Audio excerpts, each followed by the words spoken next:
So here we are, we're back at our second episode of Talking Teaching. For those of you who are joining us for the first time, welcome. We hope you get something out of this little discussion while we're going back into lockdown and we're connecting with our colleagues. My name is Blake. This is my first year out. It's from uni.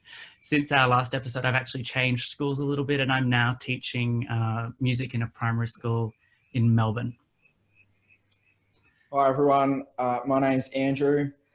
So I graduated halfway through last year, started teaching, and yeah, I'm at an independent school in Melbourne. Hi, my name's Caitriona. I've just joined the series this time. I'm in my second year out and I'm teaching grade 2 in a primary school. Hello everyone, my name is Linda. I graduated in 2016 and I am in my 5th year of teaching English at a local state secondary school. Rightio. So I guess a question that we were all grappling with when we started applying for jobs, you're fresh out of uni, you're not sure where you're wanting to go, is how did you know that the school that you chose was right for you? What did you think, Andy? Yeah, so I had a very unique start to my teaching career. I replaced a teacher who left halfway through the year, so it was very sudden. I only really had a couple of weeks to sort of, get myself started. It's such a hectic first couple of weeks when you begin. There's so many new things that you're kind of grappling with. I don't think you really know whether the school's right for you until you're actually doing it. You're actually teaching. It takes time. And I didn't really think it was much of a thing when I first started. I was like, oh, any school, it's fine, it'll be a fit, but there's definitely a spectrum of different schools and yeah, you're definitely better suited to different schools. It depends. I don't think you really know until you actually start. That sense of belonging in a school, it takes time to develop. It happens through connecting with the student body, going on excursions and different things like that. So there's definitely a time period for that to happen. And yeah, it's different for everyone as well. Yeah. What do you think, Linda?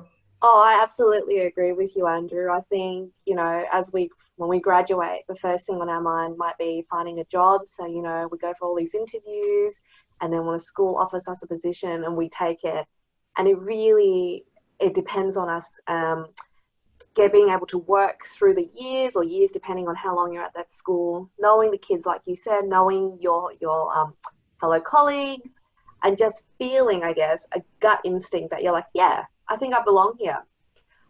Caitriona, you're in a primary school setting. Is it any different for you? No, I think it's the same. Like, you don't really know what you're going to be getting into. I was really lucky last year to be able to do CRT, so I was able to go to so many different schools, and I think it's important to go to a school maybe even for a little bit just to see what it's like, what are the classrooms are like, the staff room culture.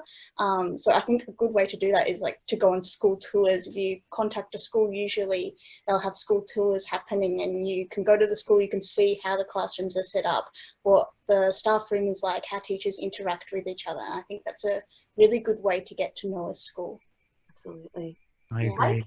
I think even in the interview is an opportunity to not just be interviewed by the school to determine whether you're suitable for them, but for you to interview the school to determine whether it's a good fit for you. And I think even something as simple as asking, I'm a graduate teacher, what can this school offer me in terms of support in my first year, is a really great way to gauge where you're at in finding that fit with the school.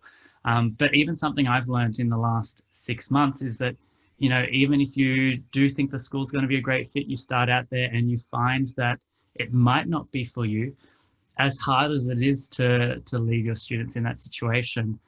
And only if you're there for 6 months, you've got to keep your best interests in mind. And even if you are employed for just 6 months, that sets you up for future employment in other schools. So it's not a hard and fast sort of, you must be stuck here for forever. If it's not right as well, you can also explore other avenues and be like me. And, I started off teaching music in a secondary, and now I'm in an independent school and also in a primary school. So it's all these different experiences that will enjoy us and engage you in the teaching profession anyway. I'll just add quickly, Blake, sort of getting it stuck into the culture of the school and stuff like that, participating in extracurricular activities. I'm assuming for an experienced teacher of 5 or 10 years, if you go to a new school, you're able to do that stuff from the start. You've already taught for a little while. You're used to what you do. You can spend more time doing those things and really fitting in. But certainly for a graduate teacher, it's not sort of high on the priority list, I would say. Not that we don't value it, but we're dealing with so many new things that we've never seen before. We're still, learning our craft, that it's harder to dedicate time to those things when you're just starting out. And I think also to add to that is when you're starting out as well, you don't necessarily know what you do and what you don't like. So it's hard to decide, what school is right for me when you're not sure about what you do and don't like. So yeah, it's totally fine, I think, to change your mind or come up with different ideas along the way. Absolutely.